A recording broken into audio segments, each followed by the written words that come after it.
good afternoon, everyone, and welcome to day 3 of MS Connect. Bonjour à tous et à toutes. Bienvenue à la troisième journée de conférence de MS Connect. Je m'appelle Andrea Dunn, je suis l'animatrice de ce podcast que nous avons lancé l'année passée, créé avec la collaboration du Conseil de la Société de la sclérose en plaques du Canada. Donc, pour votre information, ce sont des gens qui ont reçu un diagnostic de sclérose en plaques ou qui sont affectés par la maladie d'une autre façon.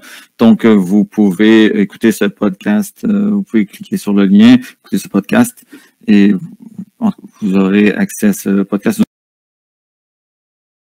un peu plus tard. J'aimerais remercier personnellement tout le monde d'avoir investi leur temps pour en savoir davantage sur la sclérose en plaques et la recherche sur la sclérose en plaques. Donc maintenant, il faut utiliser le momentum que nous avons lancé pour continuer de se concentrer sur la recherche, de découvrir de nouvelles choses, faire des découvertes scientifiques qui vont avoir une incidence positive sur les gens ayant la SP. Nous aimerions remercier spécialement nos commanditaires, nos commandaires Rose Canada, ainsi que d'autres commanditaires, Biogen Canada, MyRScript, EMB Serona Canada, Nova Pharmaceuticals Canada, Pinogy Enzyme, pour avoir apporté un soutien financier essentiel pour réaliser ces conférences. Donc, nous n'avons pas beaucoup de temps aujourd'hui et vous pourrez poser vos questions dans la boîte de dialogue sur Google Meet et nous allons y répondre. Si vous voulez aller sur vous pouvez mettre un MS Connect et nous allons enregistrer la conférence. Nous allons communiquer avec vous. Donc, la Société canadienne de la sclérose en plaques est fière de vous présenter une séance sur la dysfonction cognitive des gens ayant la SP. Donc, nous avons l'honneur de présenter le Dr Anthony Feinstein de l'Université de Toronto et du Centre de sciences de la santé Sunbrook. C'est un professeur de psychiatrie à l'Université de Toronto. Il a un doctorat et une maîtrise qu'il a obtenu à l'Université de Wimbledon en Angleterre. Son expertise porte sur la neuropsychologie de la SP. Il travaille sur les conséquences comportementales de la SP. Sa recherche a été publiée au Canada, dans d'autres pays, et il travaille avec l'Alliance. Alors, je vais vous parler des troubles cognitifs chez les personnes qui ont la sclérose en plaques. Voici mes divulgations. J'ai plusieurs objectifs, en particulier apprécier la prévalence et la gamme des difficultés cognitives rencontrées par les personnes qui ont la SP et comprendre les implications dans le monde réel des troubles cognitifs, comprendre comment les tests informatisés peuvent rendre plus largement disponibles des évaluations cognitives valables pour apprécier l'importance également de la réserve cognitive dans la détermination de la fonction cognitive actuelle. Je vais passer quelques minutes à discuter des effets du cannabis sur la cognition et des changements cérébraux qui y sont liés, puis je parlerai pendant quelques diapositives des options de traitement des troubles cognitifs. Ma première diapositive s'intitule donc « Prévalence de la déficience cognitive selon le type de maladie 25 ans plus tard ». Et pourquoi 25 ans? Parce que très tôt, au début des années 90, Stephen Real a publié un article fondateur montrant qu'environ 40% des personnes ayant la SP ont des troubles cognitifs. Mais à l'époque, il n'y avait pas de distinction entre la SP primaire et secondaire.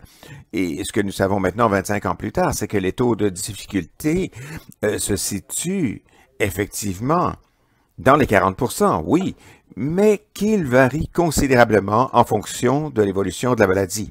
De sorte que vous pouvez voir qu'environ 1 personne sur 3 avec le syndrome cliniquement isolé a de la déficience cognitive.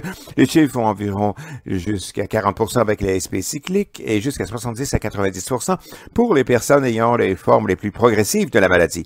Il y a différents types de déficits cognitifs. Les plus fréquents sont la vitesse de traitement, qui est considérée comme la quintessence du problème cognitif chez les personnes ayant la SP, mais il y a aussi un nombre élevé de personnes ayant des difficultés avec la mémoire visuelle, la mémoire verbale, la mémoire de travail aussi, et un certain degré de dysfonctionnement exécutif. Ces problèmes cognitifs ont des implications très réelles sur le fonctionnement dans le monde réel, et vous pouvez le voir ici dans ce dessin. Nous avons quelque chose appelé l'indice de Bartel, qui examine les activités de tous les jours, comme prendre un bain, ranger la nourriture, ouvrir des récipients à l'aide d'ustensiles, utiliser des appareils électroménagers. On peut regarder quelque chose d'aussi simple que de faire un lit, et on peut voir que les personnes atteintes de troubles cognitifs ont plus de difficultés à accomplir toutes ces tâches.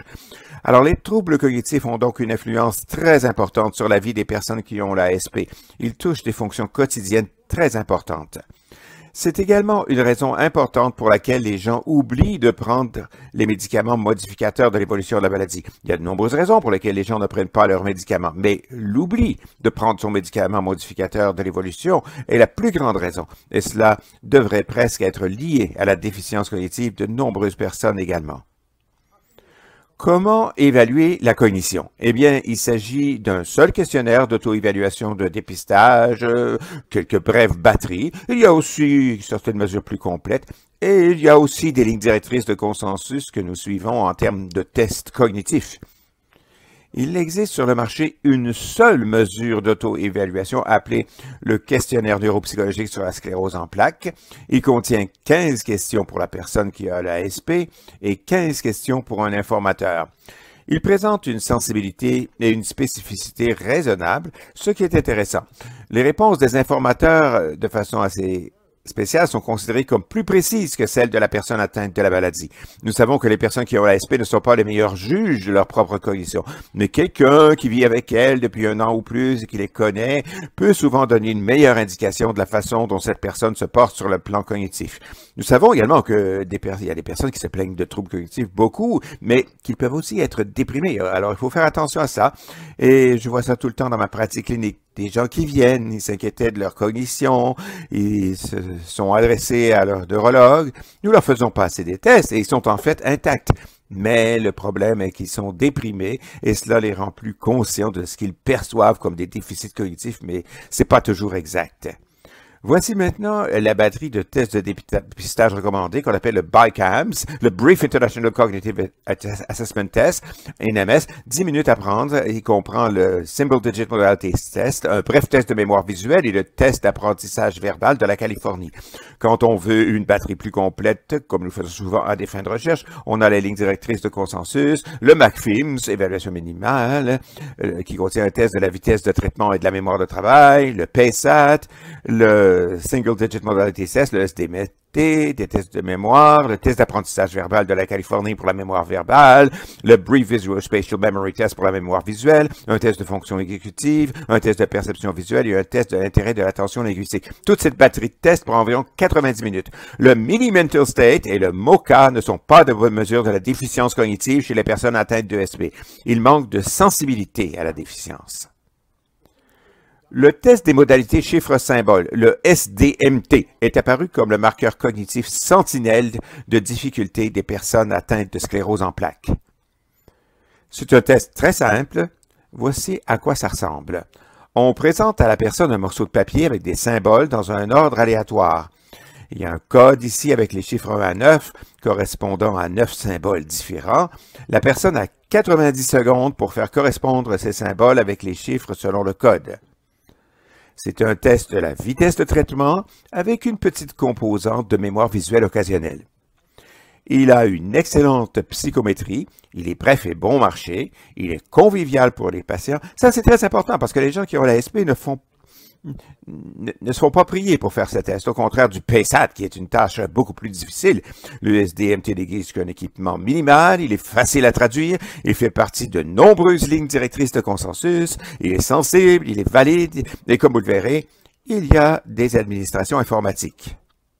On peut l'administrer par ordinateur. Cependant, l'une des questions à propos de ce test, l'une des interrogations, eh bien, vous savez, quelle est la validité écologique de ce test? Je veux dire, si vous avez un mauvais résultat à ce test, est-ce que ça reflète un mauvais fonctionnement dans le monde réel? Et en fait, c'est une critique qu'on peut adresser à tous les tests cognitifs en général.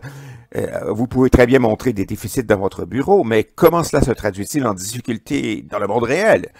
Parce que quand on teste, on met un panneau devant la porte. Silence, s'il vous plaît. Test en cours. On crée ainsi un environnement dans le bureau qui, à bien des égards, est très éloigné de l'environnement dans lequel les gens doivent travailler, où ils sont très occupés, il y a du bruit, toutes sortes de distractions. Je veux donc partager avec vous quelques données qui vous montrent comment nous avons testé ça et dans quelle mesure les distractions entravent la capacité d'une personne à effectuer des tests cognitifs et comment ça se répercute sur leur cognition. Alors, on a pris le Symbol Digit, le SDMT, et nous l'avons fait migrer vers une version informatisée. Voici de quoi ça a l'air. Alors, vous avez un écran d'ordinateur, vous avez ici un code qui comporte des chiffres de 1 à 9 symboles différents ici. Ici, vous avez les symboles dans un ordre différent. Votre buzzer sonne et votre tâche est de vous déplacer avec les chiffres le plus rapidement possible. Et quand vous arrivez ici au diamant qui correspond au chiffre 5, cette ligne se vide et ça se répète 8 fois. Alors, c'est une version analogue du SDMT. Mais maintenant, nous avons introduit des distracteurs du monde réel comme celui-ci.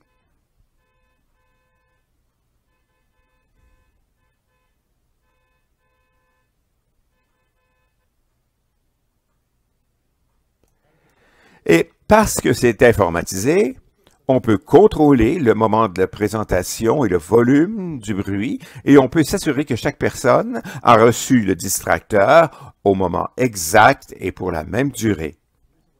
Et voici à quoi ressemblent les données sur les personnes qui ont passé ce test. Ces personnes ont aussi complété une batterie cognitive détaillée et nous en voyons les résultats ici. Ici, nous avons des personnes atteintes de sclérose en plaques, 99 personnes. Ici, nous avons un groupe de témoins sains. Ceci indique chacun des tests cognitifs, le test de mémoire visuelle, le test de mémoire verbale, le PSAT, le Symbol Digit et le test de la fonction exécutive. Vous pouvez voir que à chaque fois que vous voyez des statistiques comme celle-ci, il y a des différences très significatives entre les personnes ayant l'ASP et les témoins sains. Les personnes ayant l'ASP ont de bien moins bons résultats.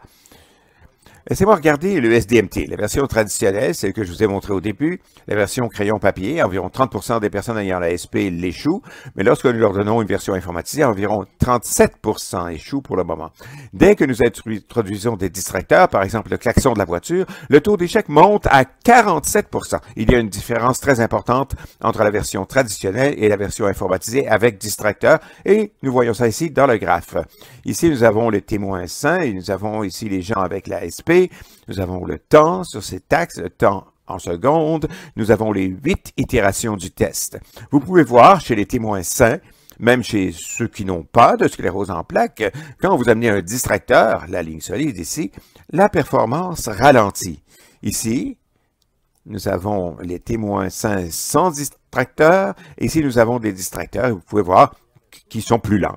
Quand vous regardez le groupe SP, ils sont beaucoup plus lents. Donc, en général, les gens qui ont la SP font le test beaucoup plus lentement. Mais si vous apportez les distracteurs en plus, vous pouvez voir que la différence entre ces deux lignes ici est beaucoup plus grande qu'ici. Donc, les distracteurs ont un effet excessif, si on peut dire, sur les personnes qui ont la sclérose en plaques.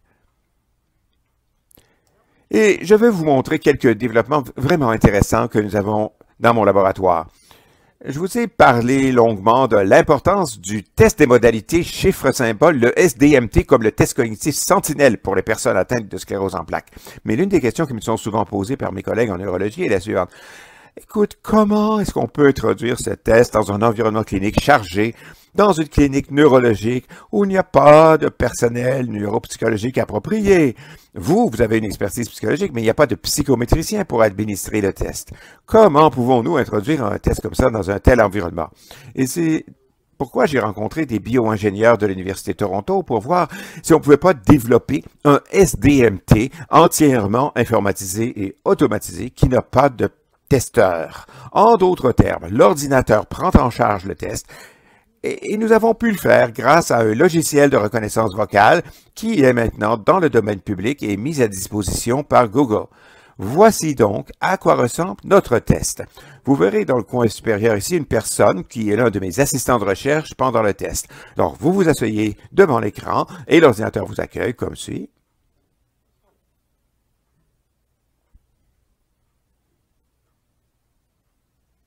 Merci de prendre le test cognitif SDMT.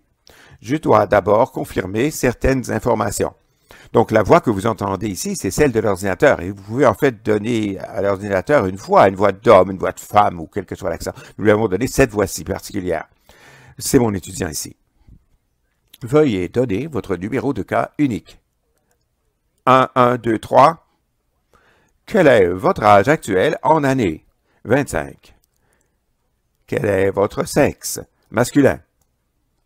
Combien d'années d'études avez-vous faites au total? Veuillez additionner les années d'études primaires, secondaires et universitaires et les années d'études supérieures. 18. Donc, pour répéter, c'est la personne ici qui parle à l'ordinateur et l'ordinateur, par le biais d'un logiciel de reconnaissance vocale, capte les données et les saisit pour nous. Veuillez apporter toute correction nécessaire. Dites « Start » pour commencer le test. Start. Nous devons d'abord nous assurer que vous pouvez bien voir l'écran. Approchez-vous si nécessaire. Pouvez-vous me lire ces chiffres de gauche à droite? 5, 6, 8, 3. Excellent. Votre vision est bonne pour le test. Donc, il est très important de nous assurer que notre personne a une acuité visuelle suffisante pour voir l'écran et l'ordinateur a passé par un diagramme Snellen-Delaney et a très rapidement fait un test de la vue.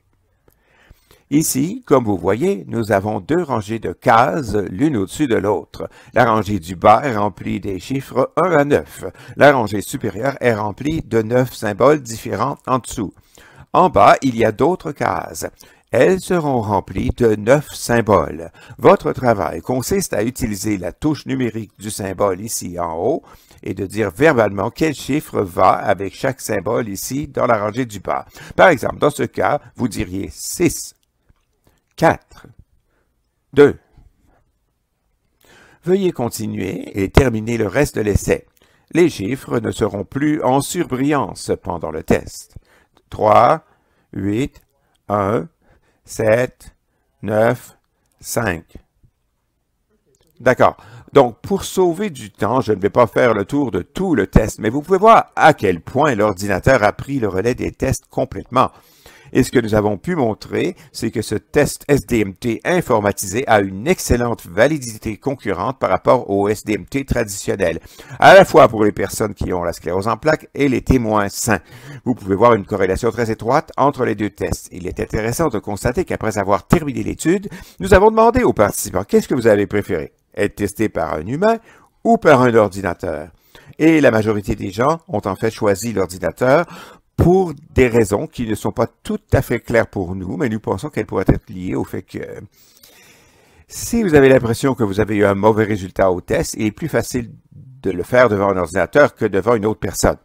Nous savons donc maintenant que le test SDMT est un test très important pour les personnes qui ont la sclérose en plaques. C'est une recommandation qui a récemment été faite par un groupe de consensus de personnes travaillant dans ce domaine qui a déclaré qu'au minimum, chaque personne ayant la sclérose en plaques devrait au minimum passer un SDMT au départ et si possible, il faudrait répéter le SDMT une fois par année pour évaluer sa cognition. Permettez-moi de passer à la vitesse supérieure et de parler un peu de l'enrichissement intellectuel et de la réserve cognitive, car nous savons qu'il s'agit de facteurs de protection en matière de cognition. En fait, dans plusieurs maladies comme Alzheimer, Huntington, Parkinson, sclérose en plaques, les données démontrent que l'enrichissement environnemental peut atténuer le déclin cognitif. L'enrichissement environnemental, ça vient avec des choses comme l'exercice, les activités intellectuelles. Des études sur les animaux montrent qu'un environnement enrichi peut moduler la neurodégénérescence et la mobilisation de l'activation gliale et ça peut réguler votre inflammation et ça peut contribuer de manière synergétique à la réadaptation. Donc, l'enrichissement intellectuel, vous savez, il nous vient de votre QI prémorbide, dont je vais parler plus tard, mais les loisirs sont également importants. Vous savez, vous ne voulez pas vous fier seulement au travail et non au plaisir. Il y a une merveilleuse citation de l'époque victorienne par l'auteur à succès Samuel Smiles, qui dit « Toujours travailler sans jamais jouer fait de Jack un garçon ennuyeux, mais jouer tout le temps sans travailler fait de lui quelque chose de pire. » Il faut donc vraiment essayer de trouver cet équilibre.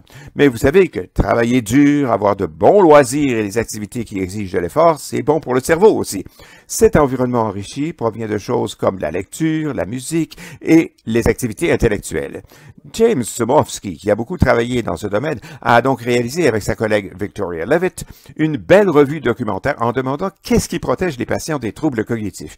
Il y a certainement des preuves qui montrent que l'enrichissement intellectuel est important, mais l'autre facteur important est la croissance maximale du cerveau au cours de la vie. Examinons donc ici chacun de ces facteurs d'enrichissement intellectuel. Alors, l'enrichissement intellectuel ici, c'est votre style de vie.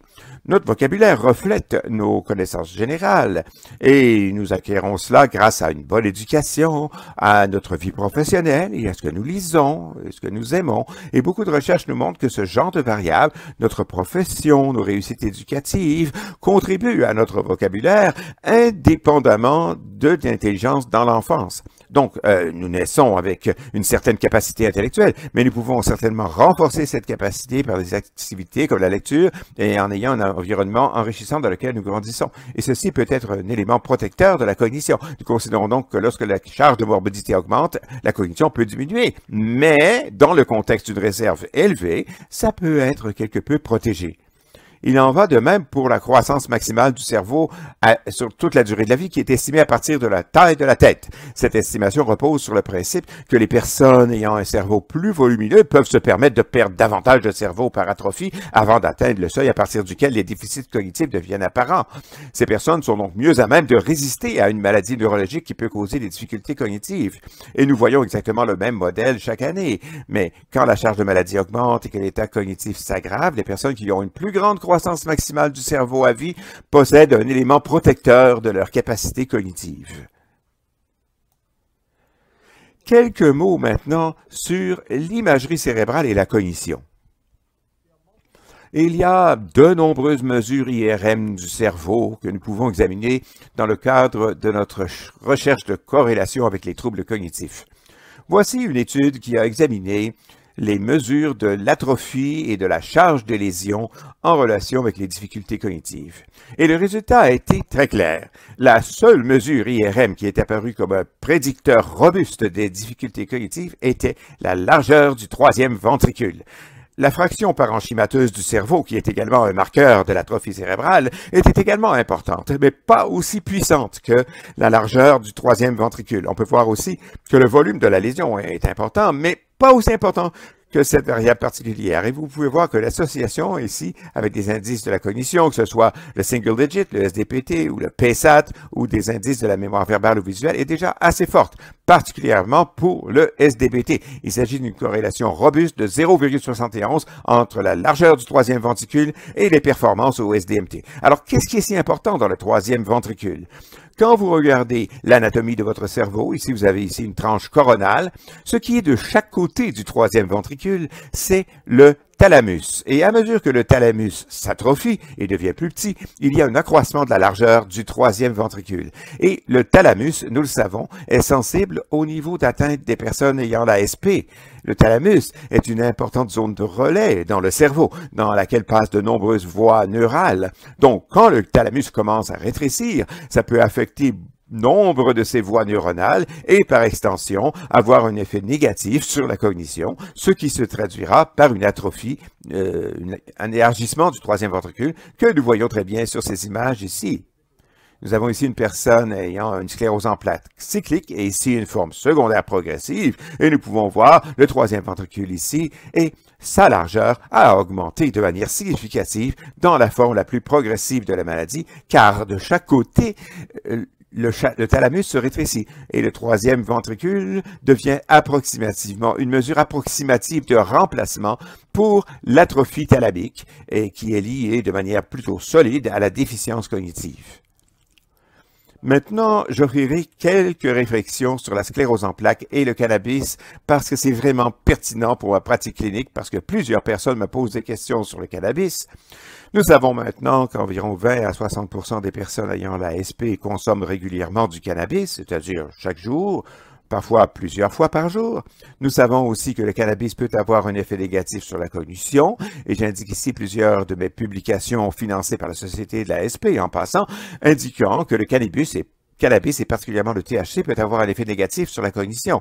Nous savons aussi maintenant que ces déficits pourraient être réversibles si la personne ayant la SP arrête de consommer du cannabis. Et nous savons que le cannabis peut affecter la connectivité fonctionnelle dans le cerveau, causant ainsi des difficultés cognitives, et je peux vous le montrer très bien. Voici un test de la mémoire de travail. Une personne est allongée dans un scanner IRM et elle a une boîte à boutons à côté d'elle. Et on lui dit d'appuyer sur le bouton lorsqu'elle voit la lettre X. Alors, les lettres défilent et dès que le X apparaît, vous appuyez sur le bouton. Dans une tâche plus complexe, la tâche One Back, on vous dit d'appuyer sur le bouton si une lettre se répète. Donc, dès qu'une lettre se répète, ici, elle, c'est alors que vous appuyez sur le bouton. Dans une tâche encore plus complexe, la tâche To Back, on vous dit d'appuyer sur le bouton seulement si la lettre répétée est à une distance de 2. Donc ici, la lettre D est répétée, mais c'est seulement après que la lettre L se soit interposée entre les deux. C'est là que vous appuyez sur le bouton. Nous pouvons donc maintenant enregistrer la précision. Nous pouvons aussi enregistrer la vitesse à laquelle vous appuyez sur le bouton. Et nous savons que dans un contexte de consommation de cannabis, les personnes qui ont la SP ont du mal à passer ce test. Et nous voyons ici l'activation du cerveau dans cette tâche particulière pour le To Back, soit la tâche la plus complexe.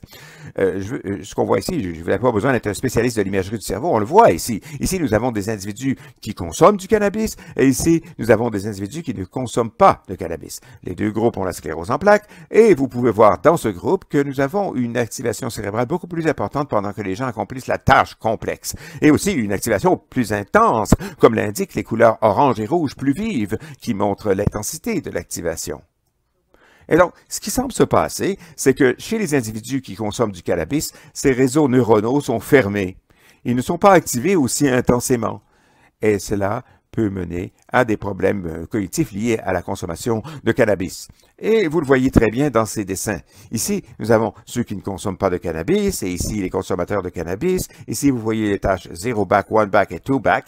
Et chacune de ces lignes représente une région du cerveau qui s'active pendant ces tâches particulières, des tâches de mémoire, et vous pouvez voir que plus les tâches deviennent complexes, plus l'activation du cerveau augmente. Mais quand vous arrivez à la tâche one back, pour les consommateurs de cannabis, il n'y a pas d'activation supplémentaire dans certaines régions du cerveau quand on passe à la tâche plus complexe, la tâche two back. C'est comme si la neuroplasticité était maintenant à sa limite supérieure dans le contexte de la consommation de cannabis et que la plasticité du cerveau est devenue entravée par le cannabis. Chez les non-consommateurs, vous ne voyez pas ça. À mesure que la tâche devient plus complexe, vous voyez l'activation du cerveau augmenter du 0 back au 1 back au 2 back et vous obtenez aussi une réponse plus rapide et plus précise. Vous savez donc qu'il faut faire attention à la consommation de cannabis, en particulier de THC, chez les personnes qui ont la sclérose en plaques. Je pense que la variante CBD du cannabis est plus sûre et que vous n'obtiendrez pas ce genre de déficit cognitif avec la consommation de CBD. Permettez-moi de conclure maintenant par quelques réflexions sur la manière de traiter les troubles cognitifs chez les personnes ayant la SP. Eh bien, une étude Cochrane montre que l'intervention pharmacologique n'est pas utile. Ainsi, des choses comme le Donepezil, qui est un médicament utilisé pour améliorer la mémoire chez les personnes ayant la maladie d'Alzheimer, ça ne fonctionne pas. Des suppléments comme le Ginkgo, un médicament comme la mémantine ou la rivastigmine, un autre médicament utilisé dans la démence Alzheimer, ce médicament n'est pas efficace chez les personnes qui ont la sclérose en plaques. Et il n'existe aucune preuve convaincante que l'un de ces médicaments va aider les personnes ayant la SP qui ont des difficultés de mémoire. Qu'en est-il des thérapies de modification d'évolution de l'allergie? En principe, ça devrait marcher parce qu'on sait que les volumes de lésions, ces médicaments réduisent les volumes des lésions cérébrales T2 et T1 et peuvent aussi ralentir la progression de l'atrophie cérébrale et diminuer l'activité inflammatoire dans le cerveau. Alors, pour toutes ces raisons, il devrait avoir certains effets bénéfiques sur le plan cognitif. Cependant, il y a de nombreux problèmes méthodologiques dans les études qui se penchent sur les thérapies de modification de la maladie et tentent d'examiner la cognition. La raison en est que la cognition est souvent une mesure de résultats secondaires ou même tertiaires, ce qui signifie que ces études n'ont pas été conçues pour étudier la cognition. Le résultat primaire qu'on veut mesurer, ce sont des choses comme la marche, l'ambulation, pas la cognition. Les études se contentent souvent d'afficher un seul test de cognition, qui est une mesure exploratoire. Il n'y avait aucune indication de l'état cognitif des patients à l'entrée, ce qui est si important. Si vous voulez faire une étude cognitive, vous ne voulez pas tester des personnes qui sont intactes sur le plan cognitif, vous voulez regarder les personnes qui sont déficientes, qui ont des troubles, pour voir si vous pouvez apporter une amélioration chez ces personnes. Et les études n'étaient pas alimentées par des paramètres cognitifs, de sorte qu'on n'avait peut-être pas la bonne taille d'échantillon pour l'étude. Quant aux études observationnelles sur les thérapies modificatrices de l'évolution de la maladie, la grande majorité porte sur des petits échantillons non randomisés, présentant des caractéristiques cliniques différentes et les outils d'évaluation n'étaient pas les plus précis. Il faut donc considérer ces résultats avec prudence. Maintenant, regardons ceci. Ici, nous disposons de 3 études sur des médicaments modificateurs de l'évolution de la maladie. Le daclizumab, le fingolimod et le dalfampridine. La taille des échantillons de ces deux études est vraiment bonne, plus d'1 millier de patients. Et ici, nous avons 3 études portant sur la réhabilitation cognitive et non sur les médicaments. Et vous pouvez voir des tailles d'échantillons beaucoup plus petites. Ici, nous avons la taille de l'effet. La taille de l'effet fait référence à l'efficacité de l'intervention. Dans quelle mesure ces deux groupes diffèrent-ils, votre groupe de traitement et votre groupe sur placebo? Et les tailles d'effet sont les suivantes. Tout ce qui se situe autour de 0.2, c'est petit. Une taille d'effet de 0.5, c'est moyen. Et 0.8, c'est grand, c'est un bon effet. Ça vous indique dans quelle mesure les deux groupes diffèrent. Donc, quand vous examinez les tailles d'effet de ces études sur les médicaments, ici, vous pouvez voir que les tailles d'effet sont très petites pour daclizumab et fingolimod, mais le delphampridine a une taille d'effet moyenne. Mais lorsque vous regardez la réadaptation cognitive, nous pouvons voir que les tailles d'effet sont beaucoup plus robustes, 0.7, 0.8, 1.57. Donc, ce que vous voyez ici, c'est qu'une réadaptation cognitive est un moyen beaucoup plus efficace de traiter les difficultés cognitives que les thérapies de modification de l'évolution de la maladie. Ça ne veut pas dire que les traitements sont mutuellement exclusifs. Les gens devrait avoir une thérapie modificatrice de la maladie, parce que ça peut aider pour votre sclérose en plaques, mais vous ne devriez pas compter uniquement sur ces médicaments pour traiter vos difficultés cognitives, car nous savons maintenant que la réadaptation cognitive peut être efficace pour aider les personnes ayant l'ASP qui ont des problèmes cognitifs, et elle peut aussi rehausser la mémoire et la vitesse de traitement. Vous pouvez le donner en groupe.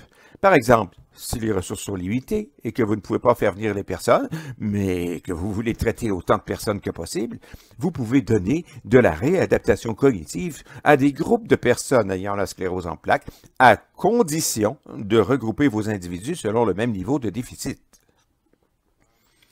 Vous pouvez maintenant donner une rééducation cognitive par ordinateur. Nous le faisons actuellement dans le cadre d'une très grande étude financée par la Société de la sclérose en plaques et portant sur la réadaptation cognitive chez les personnes ayant la sclérose en plaques progressive. C'est une étude qui est menée à partir de mon laboratoire au Canada, mais elle a été envoyée aux États-Unis, au Royaume-Uni, en Italie, en Belgique et au Danemark. Et nous utilisons un modèle cognitif informatisé qui s'appelle REACOM.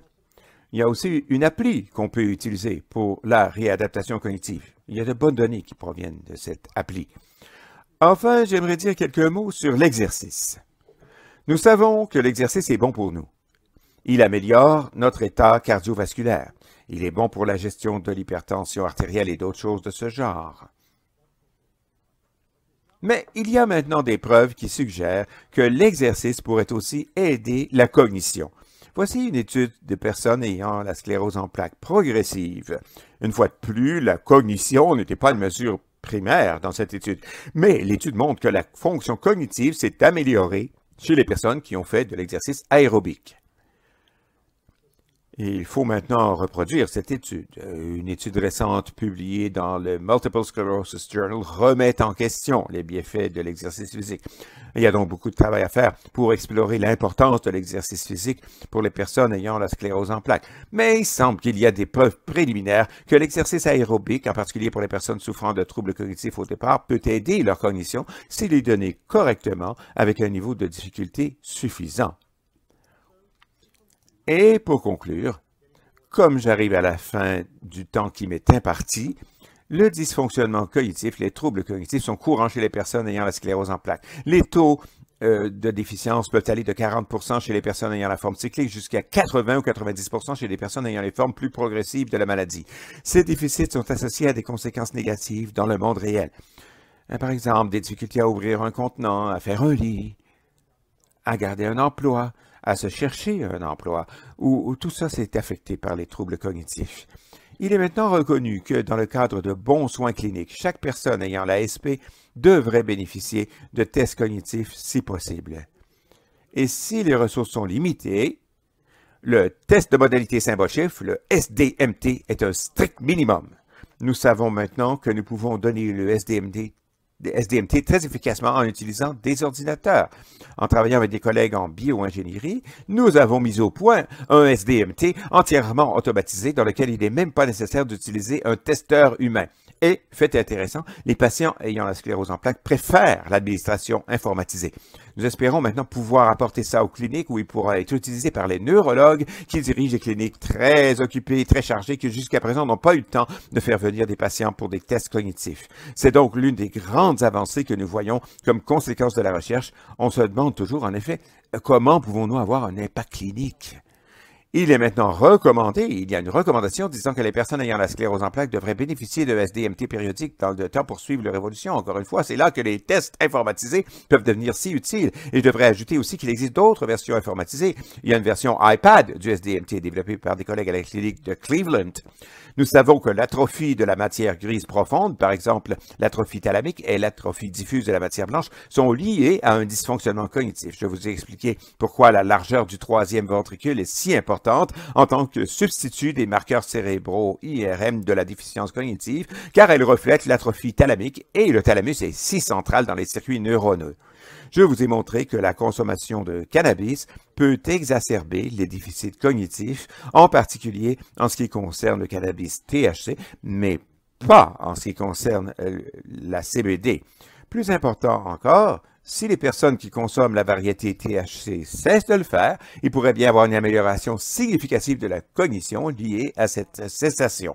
Nous savons maintenant que la réadaptation cognitive est une méthode de choix pour aider les personnes ayant des troubles cognitifs et les modèles informatisés impressionnants de déficience cognitive peuvent être utilisés pour fournir une réadaptation cognitive, mais il reste une grande question qui reste sans réponse et qui, je pense, va retenir l'attention des spécialistes du comportement dans la décennie à venir. C'est la suivante. Est-ce que l'amélioration cognitive en laboratoire se traduit par des avantages dans le monde réel? En d'autres termes, si j'amène quelqu'un dans mon laboratoire et que je lui donne un de ces programmes informatisés de réadaptation cognitive pendant 8 à 10 semaines et que nous montrons que, sur la base de cette intervention, j'ai une amélioration, par exemple de la mémoire verbale ou du test SDMT, dans quelle mesure cela se traduira-t-il par des avantages dans le monde réel pour cette personne lorsqu'elle quittera mon laboratoire? Et c'est vers ça que nous devons tourner notre attention. Comment allons-nous pouvoir documenter en temps réel et dans le monde réel les améliorations qui peuvent être apportées grâce à la rééducation cognitive? Et c'est là que la technologie peut jouer un rôle essentiel, parce que cette rééducation se développe de façon exponentielle. Les progrès technologiques se développent de façon exponentielle et nous avons maintenant des moyens de surveiller les gens à la maison, dans la communauté, pour avoir une indication de ce qu'ils font. Ça peut nous indiquer si notre rééducation cognitive s'avère utile d'un point de vue clinique. Et je terminerai par un exemple de ça dans le cadre de ma grande étude sur la rééducation. Chaque personne qui participe à l'étude reçoit un accéléromètre. Et c'est un appareil que vous pouvez porter sur votre jambe ou votre bras et que vous gardez toute la journée et qui nous dit à quel point vous êtes actif pendant la journée. À quel point est-ce que vous vous déplacez et qu'est-ce que vous faites. Alors, tout le monde reçoit un accéléromètre pendant une semaine avant de commencer notre étude sur la réadaptation cognitive. Ils font l'étude et à la fin, ils reçoivent à nouveau leur accéléromètre. Et on surveille leur niveau d'activité pendant une autre semaine. On veut voir dans quelle mesure, après avoir suivi une rééducation cognitive, l'individu est devenu plus actif. Et nous avons aussi bien d'autres façons plus sophistiquées de surveiller l'activité. Alors, c'est donc quelque chose pour l'avenir. En conclusion, je vous remercie de votre attention. J'aimerais remercier la Société canadienne de la sclérose en plaques d'avoir financé mes recherches, ainsi que les instituts de recherche en santé du Canada et les personnes qui ont travaillé dans mon laboratoire et qui ont rendu possible toute la collecte des données et qui ont contribué à informer la science. Merci de votre attention.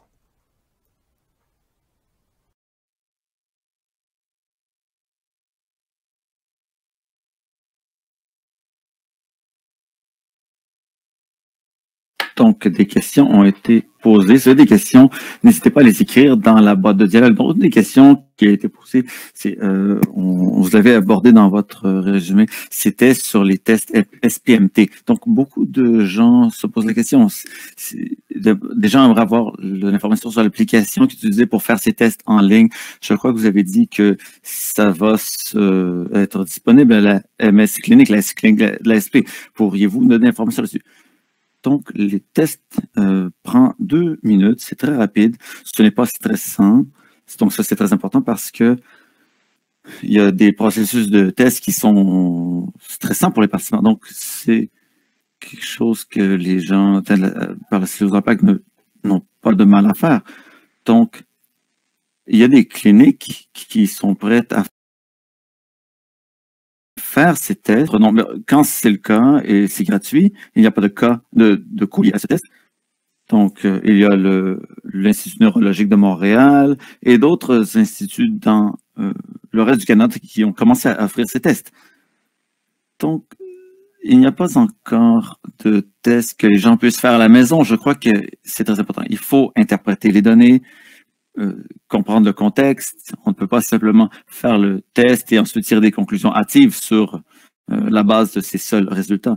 Donc, il faut qu'un professionnel de la santé effectue ces tests. Donc, il n'y a pas encore des tests qu'on peut faire à la maison. Et quand ça arrivera, il va falloir faire attention. Il va falloir que les gens soient bien au fait de certains éléments, d'informations. Donc, ce n'est pas parce qu'on fait un test à la maison qu'on a des résultats relativement clairs qu'on peut produire un diagnostic. Mais pour ce qui est de la distribution au Canada, ce qu'on a commencé à de faire d'offrir ce genre de tests à la maison, je crois que c'est quelque chose qui se produira à l'avenir parce que ce que les tests font d'une façon facile, normalisée, c'est qu'ils fournissent un outil cognitif très performant dans la pratique.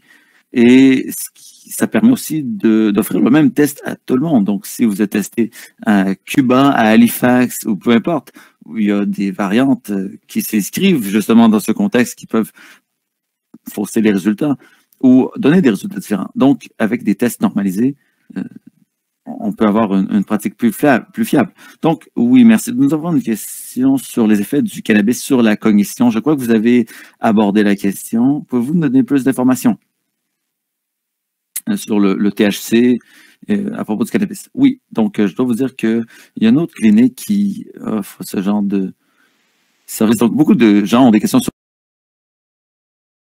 la plupart consomment déjà du cannabis et ils veulent savoir qu'est-ce qu'ils peuvent faire, s'ils peuvent continuer. Je crois que c'est une drogue qui a des avantages, des bienfaits et qui a des effets secondaires négatifs également.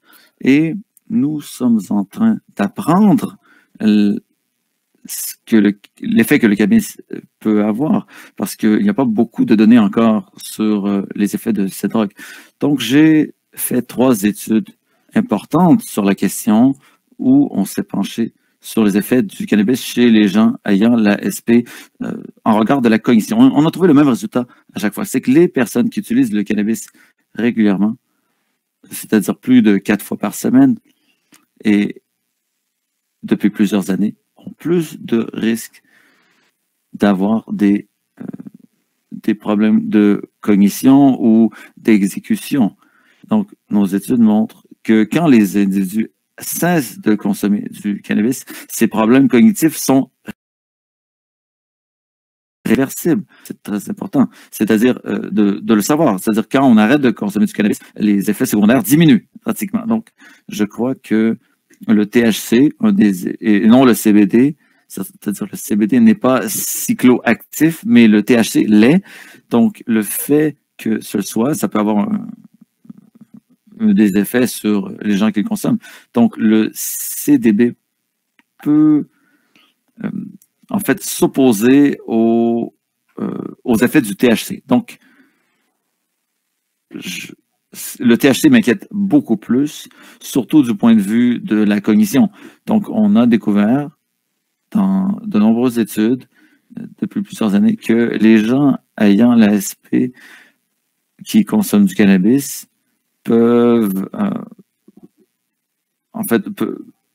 avoir des pertes de cognition à cause du THC.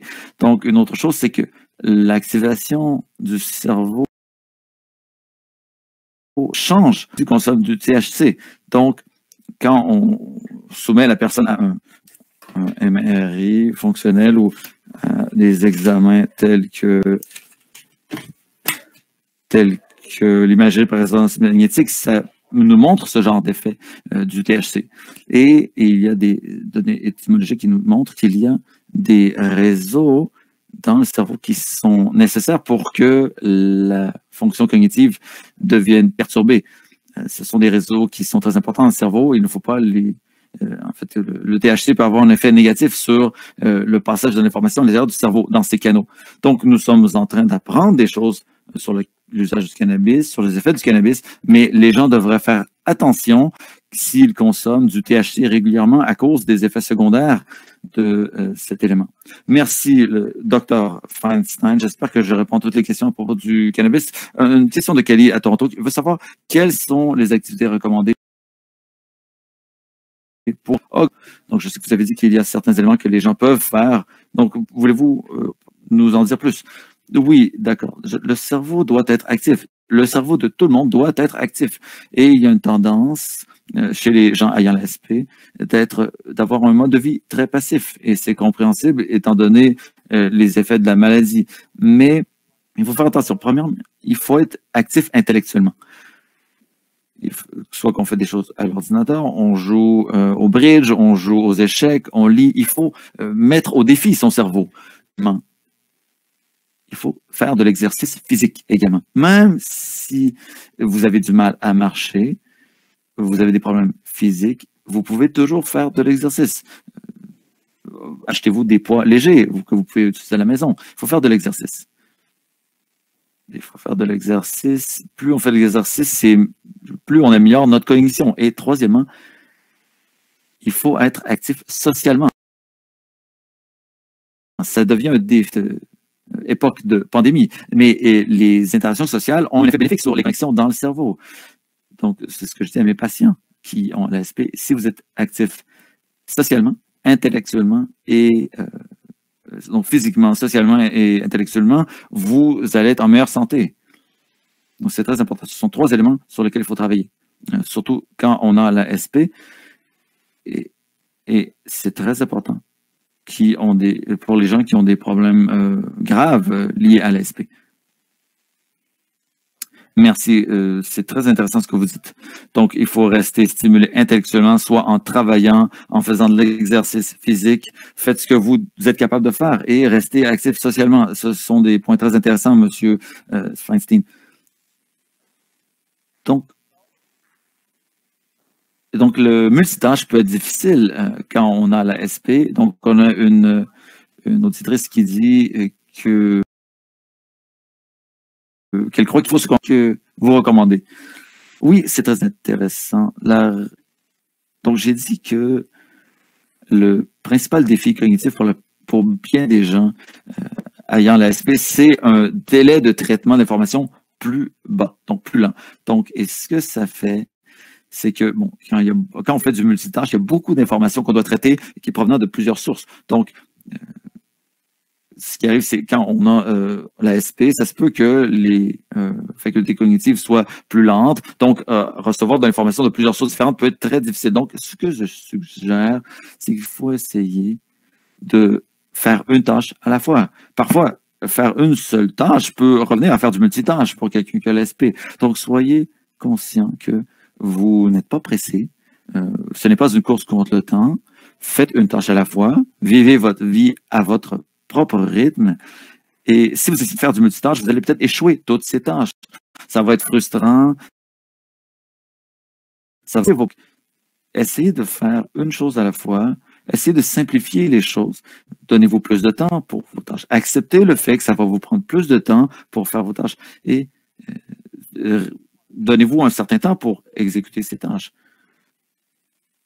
Et je dis à mes patients et à mes employés la même chose. Donc, maintenant, nous avons plus de temps pour certaines tâches. Donc, il ne faut pas se stresser pour rien.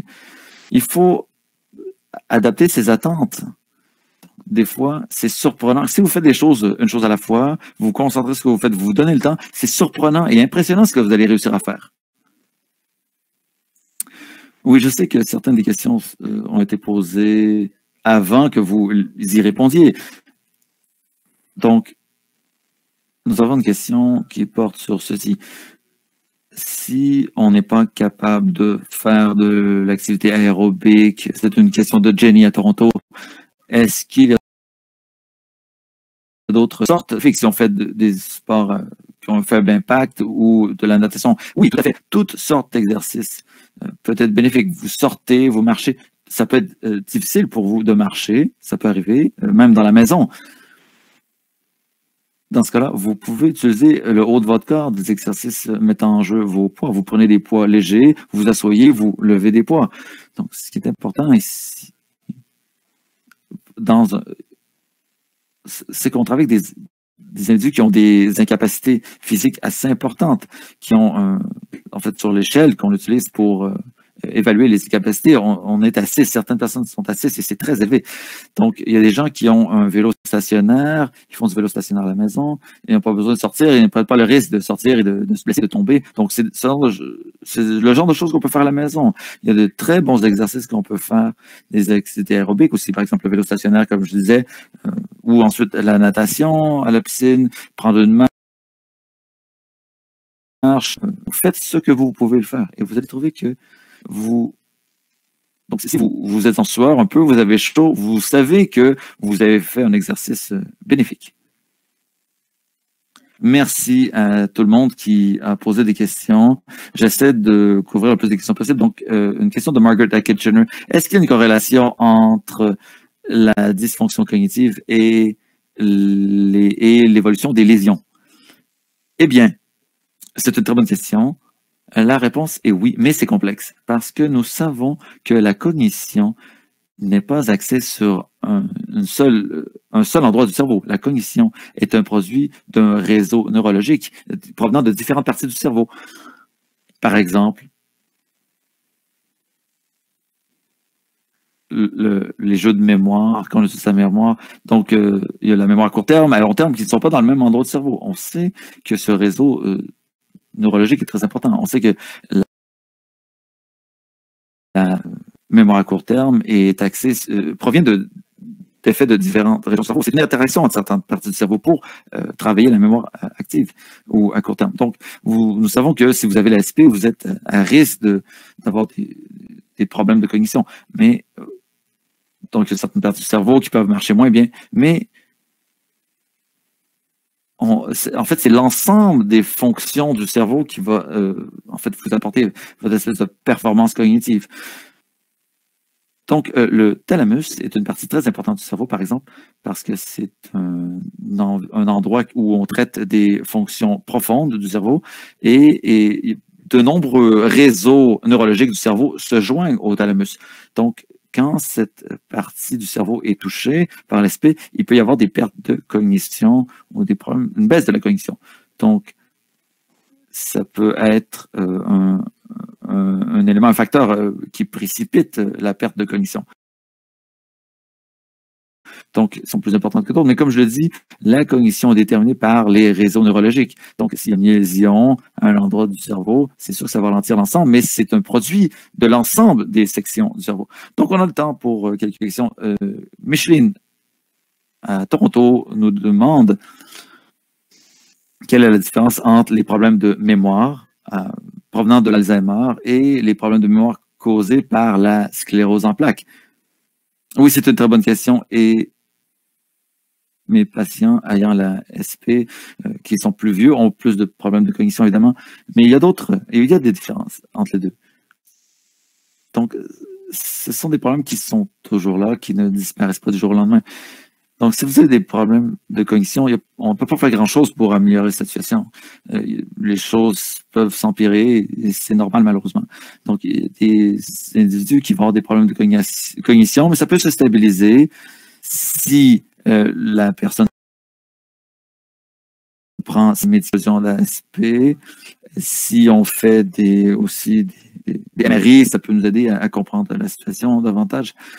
Et ce qui arrive parfois, c'est que les gens, quand les choses empirent, ils arrêtent de faire des efforts pour améliorer leur sort. Donc, c'est difficile parce qu'ils n'ont pas l'énergie, etc. Donc, les gens qui ont l'Alzheimer peuvent avoir des problèmes de cognition pires que les gens qui ont la SP. Donc, ils ont des pertes de mémoire, mémoire à court terme, à long terme. Donc, l'Alzheimer, c'est une maladie grave. Avec la SP, oui, on a des problèmes de mémoire, mais ce ne sont pas des problèmes aussi graves qu'avec l'Alzheimer. Mais avec la SP, les caractéristiques cognitives vont ralentir le processus cognitif, le processus de traitement de l'information, contrairement à l'Alzheimer. Donc, je crois que il est presque 1 heure. Donc, nous allons répondre à une dernière question, si ça vous convient. Est-ce que la fonction cognitive chez les personnes ayant la SP, vous avez parlé du régime, est-ce que ça peut avoir un effet? Oui, évidemment, il y a des régimes très intéressants partout dans le monde pour gérer la SP, mais on n'a pas de preuves qui montrent qu'un régime en particulier serait plus bénéfique qu'un autre pour les gens ayant la SP. Donc, il faut manger, bien manger, évidemment, faire de l'exercice, être actif socialement, intellectuellement. Mais c'est évident qu'il faut bien manger, il faut avoir un régime sain. Donc, il faut manger des glucides, des protéines, des légumes. Donc, mais il n'y a pas de preuve qui soutient un régime alimentaire plus qu'un autre. Évidemment, il faut bien manger, c'est certain. Donc, je vous remercie beaucoup, Dr. Feinstein, de votre présence aujourd'hui. Donc, ça m'a fait plaisir. Je vous remercie de m'avoir invité et restez en sécurité pendant la pandémie. Et oui, j'aimerais prendre un instant pour mettre un MS Connect. C'est Biogen Lab Abby qui est disponible pour les gens qui ont la SP.